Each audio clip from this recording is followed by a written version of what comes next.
하나님 말씀 고린도전서 15장입니다. 고린도전서 15장 20절부터 28절까지 말씀, 26절까지 말씀입니다.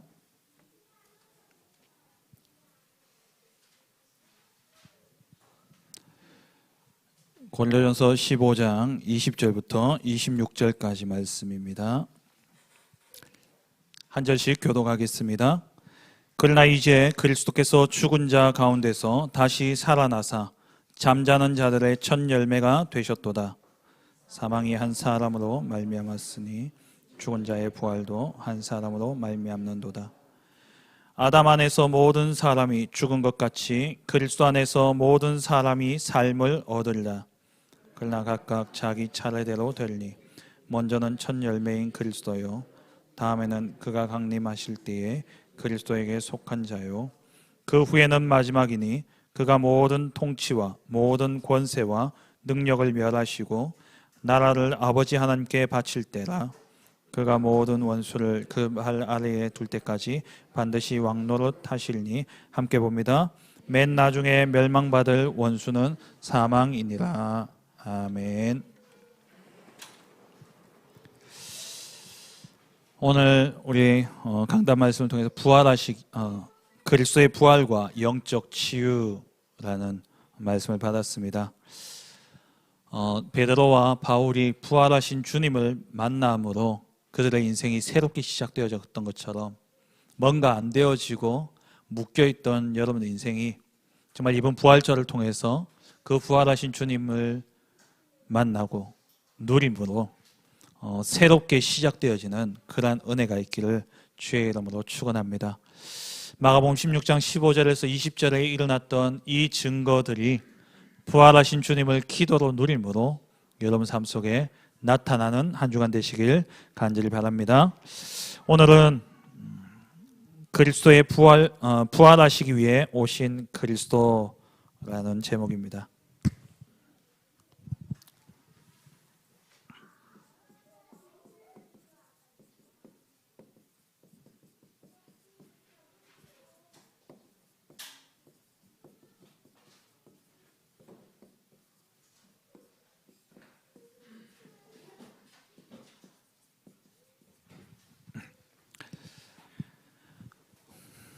예수님이 그리스도가 되셨습니다.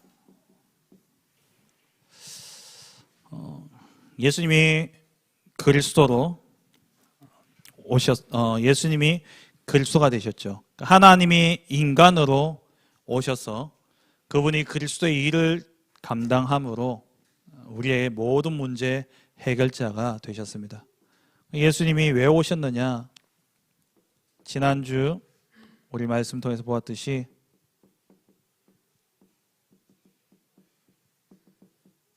죽기 위해 오셨습니다. 왜냐하면 죄로 인한 죽음의 문제를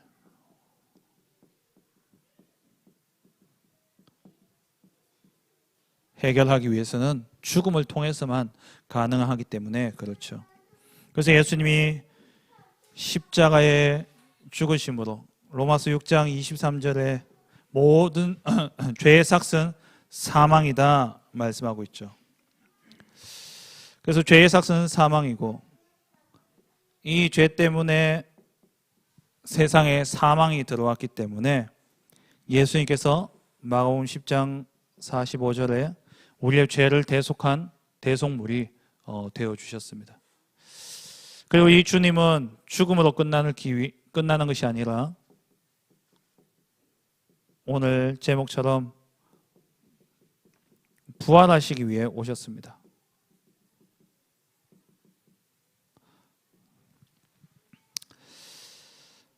왜 부활하러 오셨냐? 사망의 권세를 가진 자가 마귀입니다. 그래서 사망을 이기시고, 그 말은 마귀의 권세를 꺾으시기 위해서 예수님이 부활하셔야 되는 것이죠. 그리고 여기서 끝나지 않고 다음 주에 우리가 살펴보겠습니다마는 예수님은 승천하셨습니다.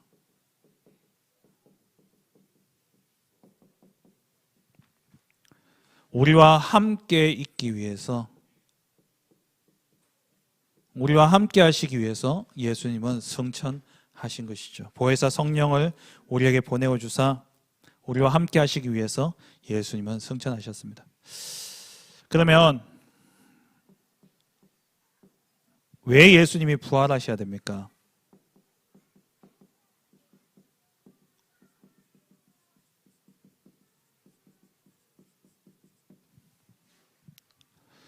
예수님이 왜 부활하셔야 되느냐? 여기에 대해서 우리가 바르게 정리되어져 있지 않으면은 부활이 나와 상관이 없게 되어집니다. 이 사실을 우리가 제대로 깨닫게 되어지게 될 때에 우리의 모든 인생의 문제는 완전히 해결되어집니다. 오늘 강단 말씀처럼 우리의 인생은 새롭게 시작되어지는 거예요. 먼저는 이 부활의 당연성입니다. 부활은 당연히 이루어지는 거예요. 왜 그러냐? 하나님의 말씀으로 예언되었기 때문에. 성경대로 예수님은 부활하셔야 되는 겁니다. 하나님이 부활을 약속하셨어요. 그래서 고린도전서 15장 3절 4절 말씀에 이는 성경대로 그리스도께서 우리 죄를 위하여 죽으시고 장사 지낸 바 되셨다가 성경대로 사흘 만에 살아나셨다. 성경대로 죽으시고 성경대로 살아나셨어요. 고린도전서 15장 54절에 이 썩을 것이 썩지 아니함을 입고 이 죽을 것이 죽지 아니함을 입을 때에는 사망을 삼키고 이기려고 기록된 말씀이 응하리라. 사망을 삼키고 이기려고 기록된 말씀. 이 말씀이 어디에 기록되어져 있냐면은 이사야 25장 8절에 예언되어진 말씀입니다.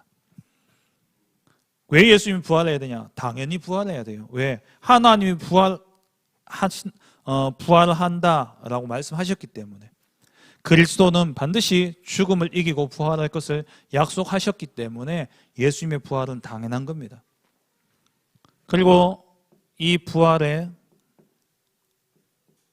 필연성입니다.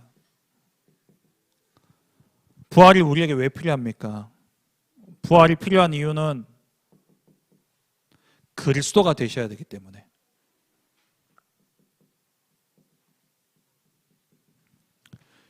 왜 죽으시고 부활하셔야 되냐? 그리스도의 조건이 뭐냐? 부활이에요. 죽음을 이기고 부활한 자만이 그리스도의 조건이 되어줄 수 있습니다. 그래서 세상에 훌륭한 사람들이 참 많이 있죠. 능력 있는 자들도 많습니다. 역사상에 기록되어진 훌륭하고 능력 있고 또 대단한 기적과 이적을 행한 사람들이 많이 있지만 그들이 그리스도가 될 수 없는 이유가 뭐냐니까 두 가지예요. 죄 없이 태어나지 않았고 그리고 죽음을 이기고 부활하지 않았다는 겁니다.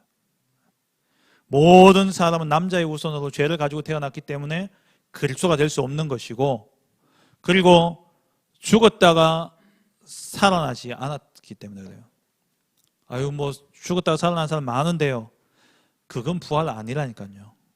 뒤에서 설명하겠습니다만은 부활은 단순히 무덤 속에 들어갔다가 나온 게 부활이 아니에요. 우리의 몸이 바뀌어지는 겁니다. 신령한 몸으로 바뀌어지는 것. 그게 부활이죠. 부활이 왜 필요하냐? 그리스도가 되려면 그리스도는 반드시 부활하셔야 됩니다. 왜 그렇습니까? 우리는 구원이 필요한 존재예요. 다시 말하면은 절대 해결할 수 없는 근본 문제가 해결되어져야 될 존재입니다. 저와 여러분들은. 그래서 우리는 그리스도 부활이 필요한 거예요.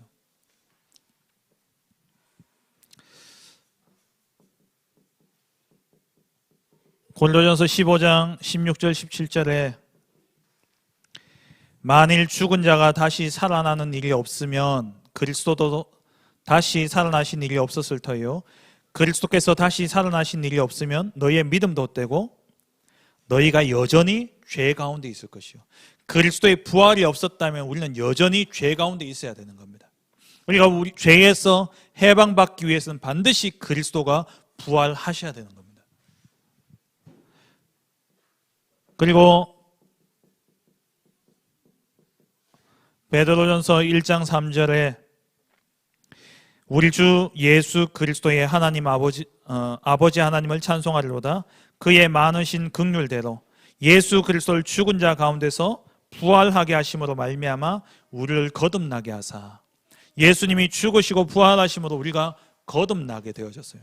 마귀의 자녀에서 하나님의 자녀로, 죄의 종에서 의의 종으로 우리가 거듭나게 되어진 것이죠. 그리고 로마서 4장 25절에 예수는 우리가 범죄한 것 때문에 내줌이 되고 또한 우리를 의롭다 하기 위하여 살아나셨느니라. 우리를 의롭다 하기 위해서 예수님이 살아나셨습니다. 로마서 5장 10절에 우리가 원수 되었을 때에 그 아들의 죽으심으로 말미암아 하나님으로 더불어 화목되었은즉 화목된 자로서 더욱 그의 살으심을 인하여 구원을 얻을 것이니라. 그의 살아나심을 인해서, 부활하심을 인해서 우리가 구원함을 받게 되어지는 것이죠. 죄와 사망의 권세 아래서 구원받기 위해서는 반드시 부활이 필요하다라는 겁니다. 그리고 왜 부활이 필요하냐?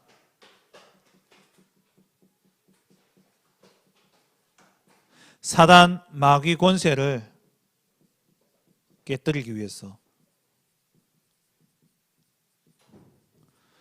사단과 마귀의 권세를 깨뜨리기 위해서는 반드시 부활이 필요합니다.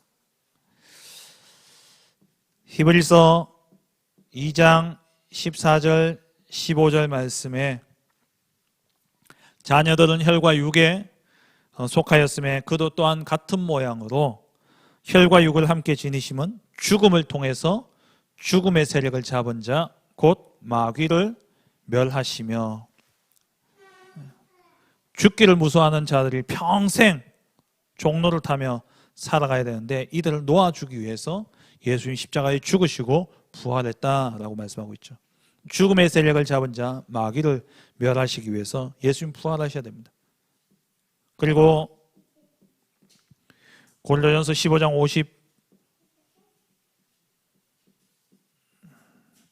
54절 57절까지 말씀을 보면은요,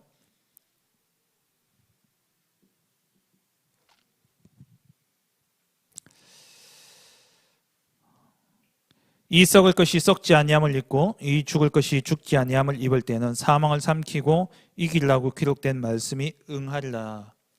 이 사망을 삼키고 이길 것을 말씀하시죠. 그러면서 그 뒤에 뭐라고 되어 있습니까? 사망아 너의 승리가 어디 있느냐? 사망아 네가 쏘는 것이 어디 있느냐? 사망이 쏘는 것은 죄요 죄의 권능은 율법이니라.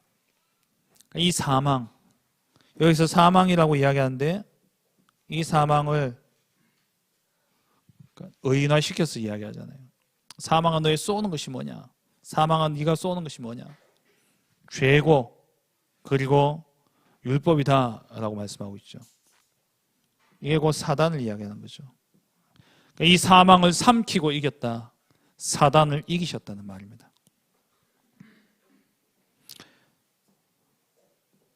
그리고 아까 말씀드린 것처럼 이 같은 말씀이 이사야 25장 8절 말씀에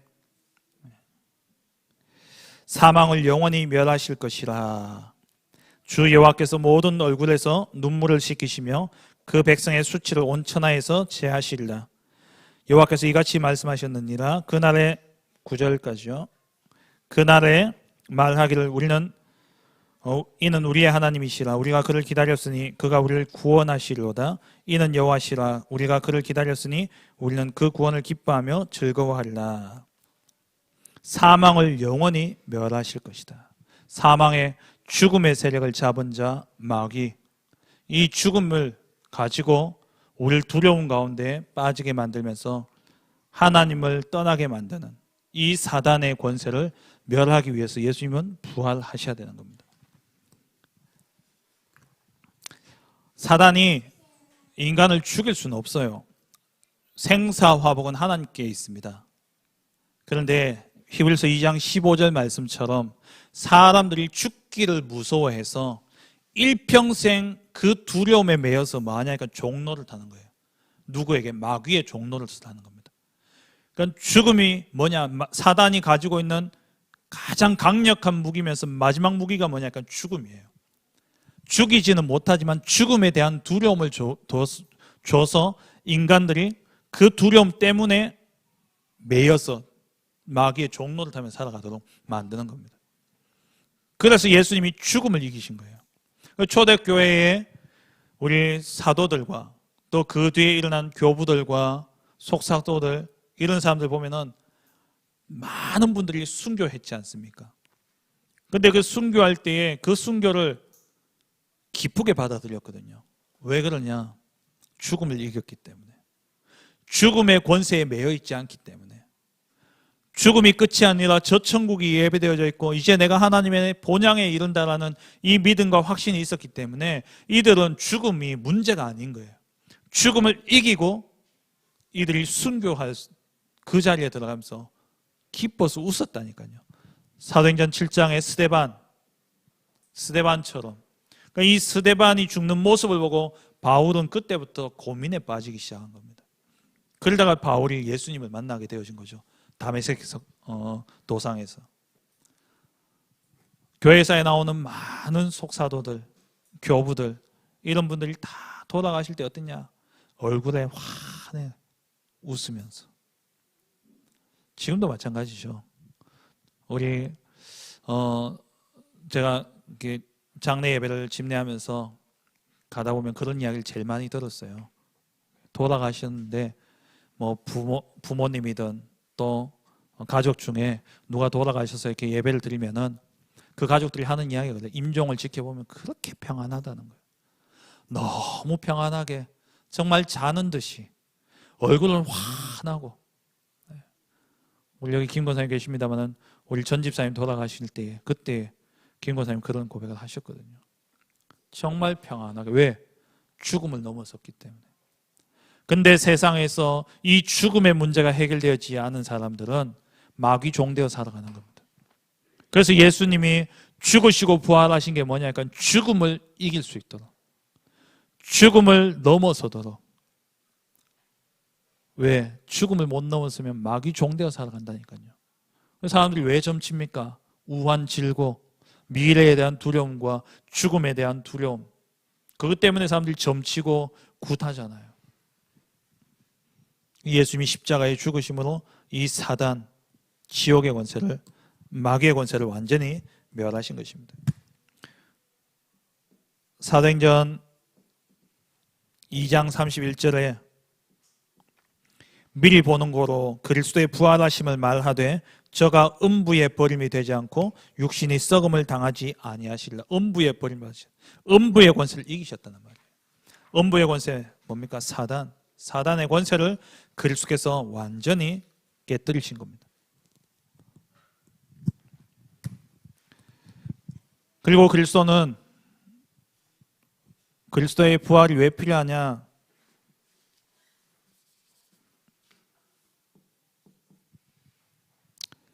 예수님이 부활의 첫 열매가 되셨습니다. 이 말은 부활의 모델이 되셨다는 거예요. 우리도 부활할 거라는 겁니다.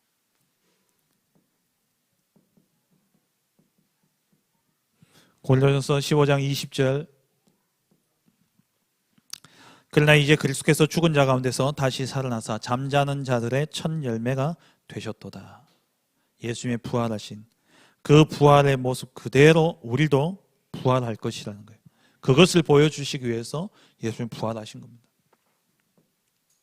그리고 골로새서 1장 18절에 그는 몸인 교회의 머리라. 그가 근본이요 죽은 자들 가운데서 먼저 나신 자니, 죽은 자들 가운데서 먼저 나신 자니, 이는 친히 만물의 으뜸이 되려 하시며, 만물의 으뜸이 되려 하시며, 이 말이 뭐냐니까 만물의 처음이 되려 하신다는 거예요. 뭐에? 부활의 첫 모델이 되어주신 거죠. 우리도 부활할 것을 보여주시기 위해서 예수님 부활하셔야 되는 거예요.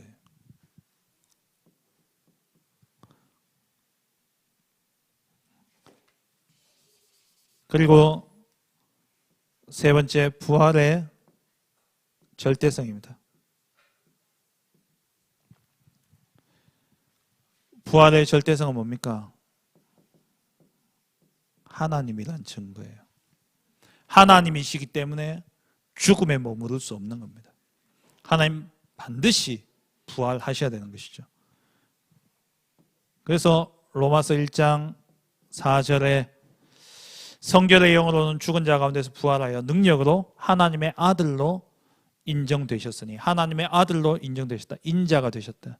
성삼위 하나님의 성자 제2위인 그리스도, 성자 예수님, 그분임을 드러내기 위해서 부활하신 것이죠. 하나님이라는 증거로 예수님은 반드시 부활하셔야 됩니다.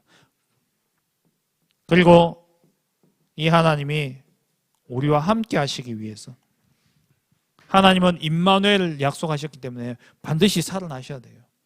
무덤에 계시면 안 됩니다. 살아나셔서 우리와 함께 하셔야 돼요. 마태복음 28장 세상 끝날까지, 28장 20절, 세상 끝날까지 너희와 항상 함께 있으리라. 마가복음 16장 20절에 제자들이 나가 두루 전파할세 주께서 함께 역사하사, 그 앞에 뭐라고 되어 있습니까? 보호자에 앉으신 주님이 함께 역사하사. 함께 역사하시기 위해서는 반드시 부활하셔야 되는 거예요. 그리스도 부활의 당연성, 왜 당연히 부활해야 되냐? 하나님이 약속하셨기 때문에 당연히 부활하셔야 됩니다. 그럼 그 예수님이 왜 우리에게 그 부활이 왜 필요하냐? 우리는 구원받아야 되기 때문에. 그리고 우리를 붙잡고 있는 이 사단, 죄의 권세에서 부활하고, 죄의 권세에서 구원받고, 우리를 붙잡고 있는 이 사단 마귀 권세에서 해방받아야 되기 때문에 그 사단 권세를 끄뜨리기 위해서 예수님 부활하셔야 돼요. 그리고 우리도 부활할 것이기 때문에 부활의 모델이 되시고, 그리고 왜 예수님의 부활은 절대적이어야 되냐? 하나님이시기 때문에, 하나님으로서 우리와 함께 하셔야 되기 때문에 그분은 반드시 부활하셔야 되는 것이죠. 그렇다면 두 번째로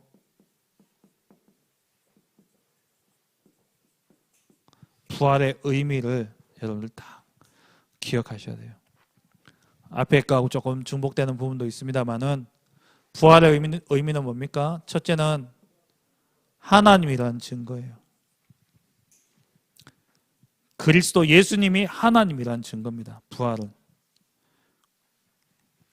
로마서 1장 4절, 방금 살펴봤던 말씀이죠. 그리고 완전한 승리를 의미합니다. 그리스도의 부활은 사단의 권세를 완전히 깨뜨리신 완전한 승리를 의미하는 거예요. 그리고 이 부활은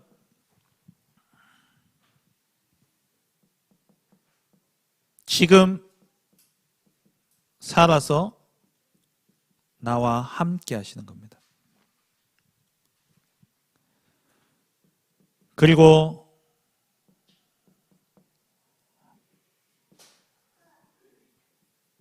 부활의 첫 열매가 되셔서 우리도 부활해야 되는 거예요. 그것을 의미하고 있는 것이고요. 그리고 다섯 번째는 말씀 성취입니다. 약속대로 부활하시고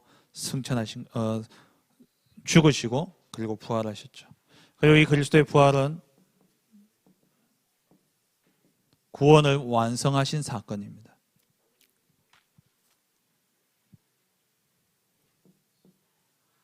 그리고 부활은 무엇을 의미하냐? 보혜사 성령으로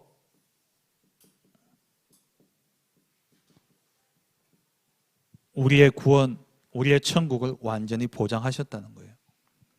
지금도 살아서 우리와 함께 하시면서 우리의 인생을 완전히 보장하셨다는 증거로 예수님은 부활하셨고요. 이 부활은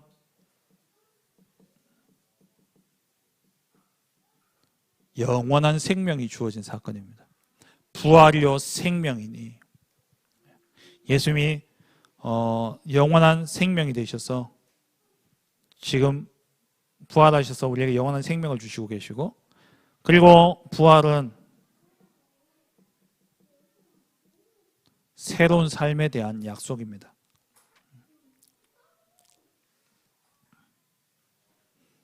그리고 부활은요, 우리에게 새 소망을 주시는 거예요.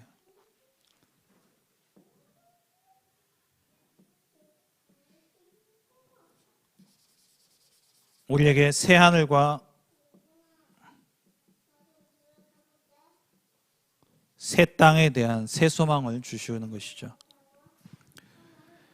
부활과 함께 우리가 예수님이 이 땅에 재림주로 오실 때 우리가 부활하게 되어지는데, 그때에 우리는 새 하늘과 새 땅에서 하나님 주시는 그 은혜와 축복들을 누리며 살아가게 되는 겁니다. 그러니까 부활의 의미가 뭐냐? 지금 하나님이란 증거로 살아나셔서 우리의 모든 죄와 사단의 권세를 완전히 해결하시고, 지금 나와 함께 하시면서 우리의 삶 가운데 말씀으로 인도하시되 구원을 완성하시고, 그리고 우리의 인생 가는 모든 걸음걸음을 완전히 보장하시고, 이 땅에서 생명뿐만 아니라 영원한 생명을 약속하시고, 오늘 목사님 통해서 주셨던 말씀처럼 새로운 삶, 전도자의 삶을 우리에게 허락하신 것이에요. 그리고 죽음으로 끝나는 것이 아니라 우리도 부활해서 새하늘과 새 땅에 대한 소망을 가지고 사는 것, 이게 부활의 의미예요. 그럼 마지막 세 번째로 우리가 맞이해야 할 부활이 있습니다. 예수님이 부활하신 것처럼 우리도 부활한다라는 거예요.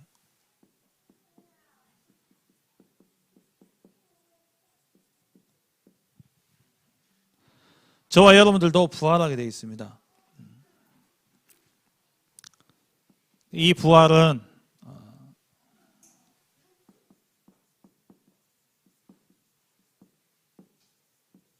변화된 몸으로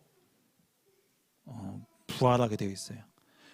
그러니까 죽었다가 살아나는 게 부활이 아니라, 무덤 속에 들어갔다가 살아나는 게 아니라, 오늘 42절부터 보시면은요, 읽지는 않았습니다만 42절부터 보면 죽은 자의 부활도 그와 같으니 썩을 것으로 심고 썩지 아니할 것으로 다시 살아나며, 욕된 것으로 심고 영광스러운 것으로 다시 살아나고, 약한 것으로 심고 강한 것으로 살아나며, 육의 몸으로 심고 신령한 몸으로 다시 살아나니 육의 몸이 있은즉 또 영의 몸도 있느니라.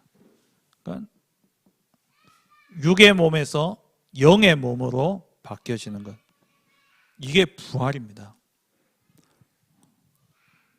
뭐 뉴스 같은 데 보면은 뭐 사람이 죽었다가 무덤 속에 들어갔다가 무덤 파고 나온 사람도 있고, 또 냉장고에 들어갔다가 그 시체 보관소 냉동실을 들어갔다가 뭐 쿵쾅쿵쾅 해가지고 두드리는 소리 나가지고 열어보니까 사람이 팍 깨가 나오는 적 있잖아요.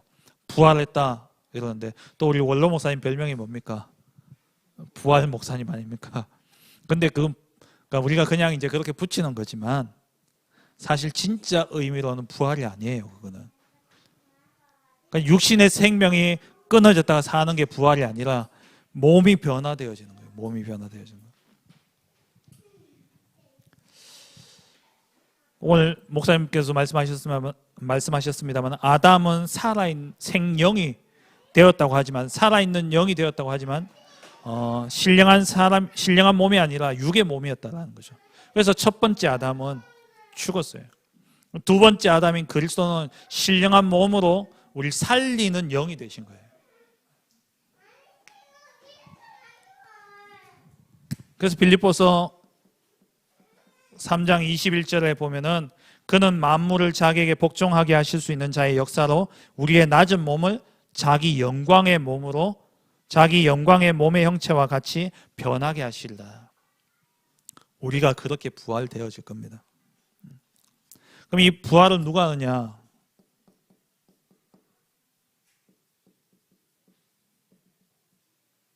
부활의 대상이에요.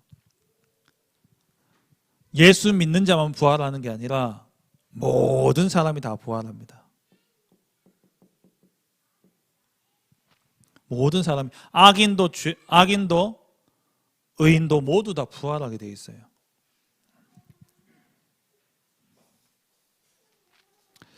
요한복음 5장 29절에 보면은 선한 일을 행한 자는 생명의 부활로, 악한 일을 행한 자는 심판의 부활로 나오리라.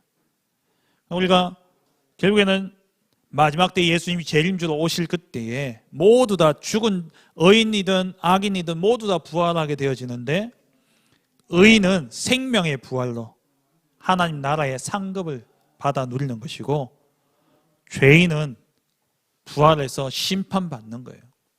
심판을 받는 겁니다. 그래서 단테의 신곡에 보면 9개 지옥이 나오잖아요. 그러니까 뭐 등급을 이렇게 매겨놓는데 뭐 사실인지 아닌지 모르겠습니다만은 그렇게 하여튼 심판이 이루어진다라는 겁니다. 그래서 그 죄에 따라 지난주 우리 본문 마태복음 25장에 나왔던 본문처럼 마귀를 위해서 만들어 놓은 그 천국에 모두 다, 마귀를 위해서 만든 천국에, 마귀를 위해 만들어 놓은 지옥에 다 들어가게 되어지는 것이죠. 제가 안 깼으면 다 몰랐죠. 그럼 이 부활은 언제 이루어지느냐?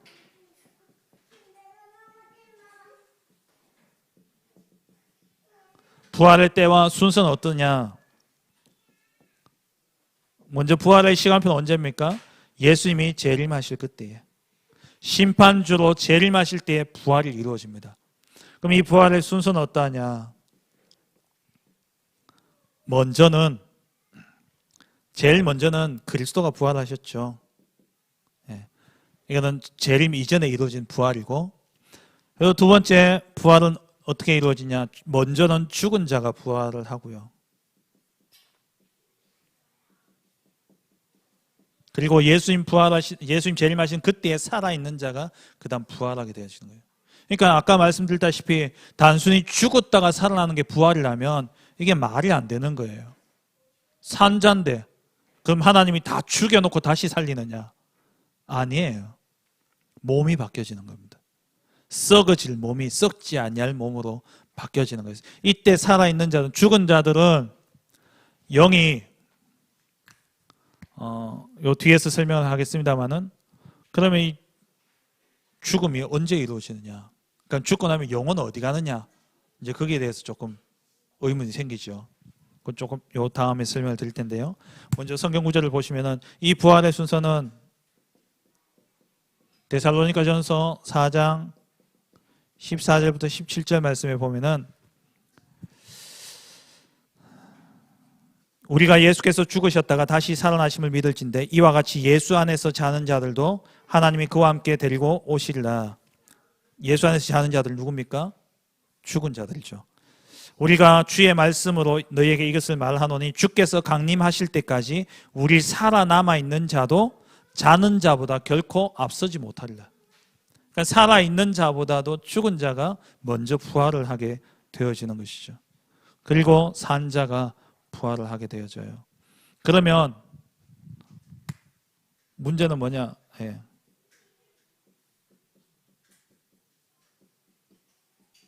천주교에서 이야기하는 이 중간 세계, 죽고 난 다음에 부활이 이루어질 때까지 그 사이의 시간은 어떻게 되냐? 여기서 나오는 게 천주교에서는 연옥 소리 나오는 거예요. 연옥이. 요때를 이제 설명이 안 되어지니까. 부활이 이루어지면, 그러니까 부활이 이루어질 때까지는 육신은 이 땅에 썩어서 흙으로 남아있는 거고, 영혼은 어디가 있냐? 이제 이게 문제가 되어지죠. 근데 여기에 대해서 칼빈이 기독교 강요에서요, 명쾌하게 답을 주었어요.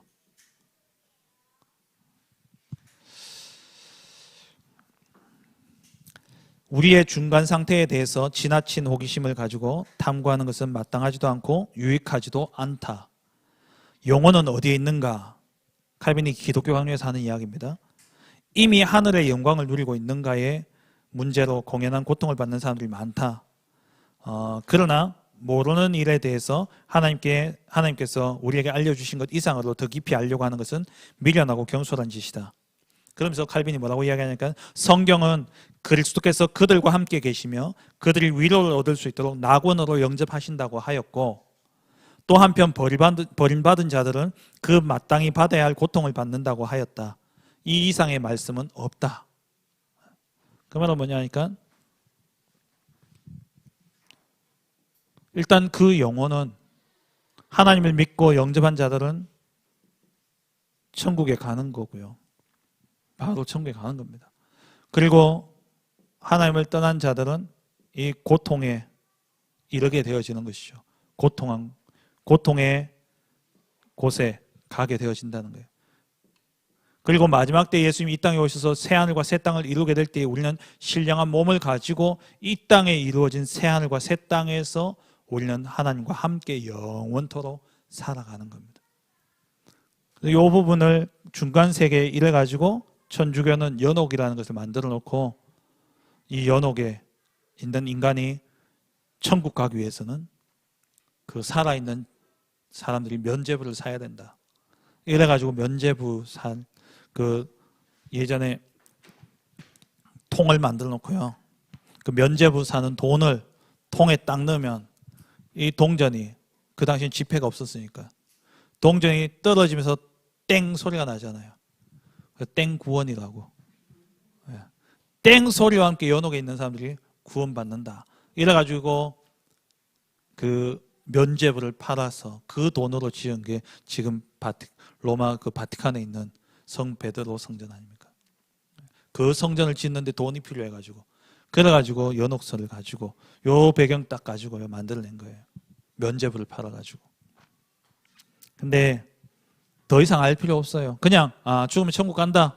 성경에 그렇게 이야기하잖아요. 예수님이 비유 드실 때 거지 나사로 비유를 통해서 분명히 말씀하시죠. 없는 비유, 예수님이 거짓으로 하셨겠습니까? 거짓말이 아니겠죠. 예수님이 그렇게 말씀하셨으면 죽으면 어디 가냐? 천국 가고 또 지옥 가요. 그리고 마지막 때 예수님 재림하시면 이제 육신과 함께는 어디 사느냐? 이 땅에 이루어진 에덴 동산, 제2의 에덴 동산, 새하늘과 새 땅에서 우리는 하나님과 함께 또 그 축복을 변화되어진 몸 가지고 우리가 살아가는 겁니다. 이게 부활이에요. 그러니까 예수님이 첫 열매가 되셨고, 우리도 그와 함께 마지막 때에 예수님 재림주로 오실 그때에 우리도 부활하게 되어지는 겁니다. 결론입니다. 부활은 뭐냐? 끝이 아니라 시작입니다. 부활은 새로운 시작을 의미하는 거예요. 이 땅에서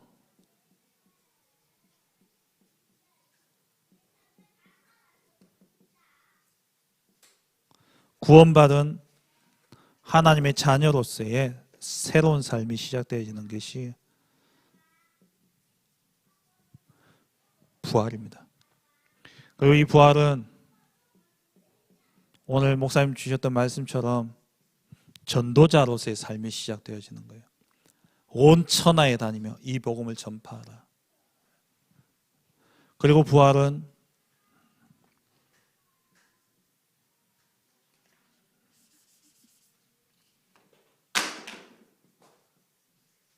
새 소망의 시작입니다. 새로운 삶을 향한 소망의 시작이죠. 그래서 우리가 이 부활을 누린다, 부활의 축복을 매일 우리가 누려야 되는데, 오늘 목사님 말씀하셨죠. 뭘로 누리느냐? 기도로서 누리는 거예요. 기도로서 부활의 축복을 누리는데 우리에게 나타나시는 응답이 뭐냐니까는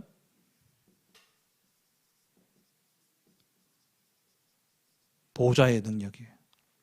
그리고 이 보좌에 앉으신 그 주님이 시공간을 초월해서 우리와 함께하고 계십니다. 보좌에 앉으신 그분이 마가복음 16장 15절 이하에 나오는 것처럼 이 복음 전파하는 자들에게 제자들과 함께 역사하셨다 그랬어요. 진짜 부활의 축복은 뭐냐? 내가 하나님의 자녀로서의 이 삶을 누리고 그 삶에 대한 증인으로서 저 천국의 소망을 가지고 살아가게 될 때에 전도자로서 가는 모든 현장 속에 보좌의 능력으로 시공간을 초월하여 나에게 역사하고 계시다는 거예요. 이게 부활입니다. 이 부활을 뭐로 누리느냐? 기도로서. 하루에 5분만 정말 정식기도를 한번 누려보시기 바랍니다. 어제 우리 유럽 렘넌트 대회 때 목사님 렘넌트를 향해서 주신 말씀이에요. 보좌의 능력과 시공간을 초월하는 이 능력을 5분만 기도로서 누려봐라. 진짜 이 보좌의 능력이 어떻게 역사하냐? 주의 천사들이, 주의 사자들이, 주의 하늘의 군대들이 우리를 가는 모든 현장을 역사하고 우리 모든 현장 속에 능력을 역사하실 것인데 그것을 안 누리고 있다는 거예요.